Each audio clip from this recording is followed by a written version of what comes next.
Please just let us sleep. Obligatory I'm on mobile disclaimer. For 6 months straight, I worked the world's sweatiest and most tedious job as a food service associate. Which is fancy Navy speak for, you clean spit and grime off plates and serve food. I did this for 13 to 14 hours a day. 7 days a week, every day for 6 months with a total of 4 days off. Unlike the rest of the ship, however, I worked the night shift. This meant that I along with 24 other people had a totally different schedule from the 600 plus other people that also worked on the ship. Being that there was, in fact, a night shift, you'd think your shipmates would respect the fact that you also need to sleep and that our 3 p.m. would be the equivalent of their 3 a.m. Right? Wrong, because they're monsters and had no concept of common decency. This meant turning all the lights on at 1 p.m. for no reason. Coming in and out of the berthing and slamming doors behind them. Talking as loudly as they could with no concept of volume control.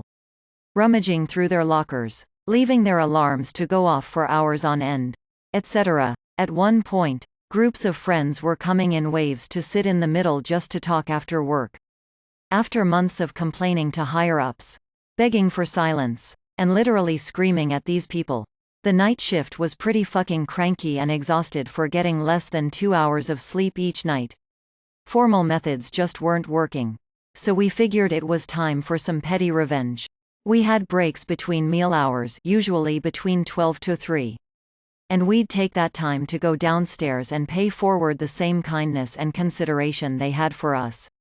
We stomped our way down the stairs, slammed doors behind us, dropped our locks, opened and shut our squeaky locker doors as often as we felt like, talked as loud as we could out in the hallways, and some left their alarms locked up and set to go off at inconvenient times with no way to shut them off. It took less than a week before everyone started complaining. And we, the night shift, were called into an after-hours meeting with our higher-ups. They lectured us about the noise level in the berthing and respecting your shipmates and yada yada yada.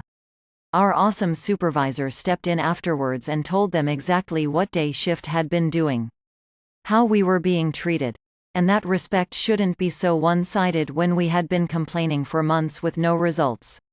Long story short, no one was allowed in the berthing during working hours and we were finally able to get at least 6 hours of rest before work. Like and subscribe for more.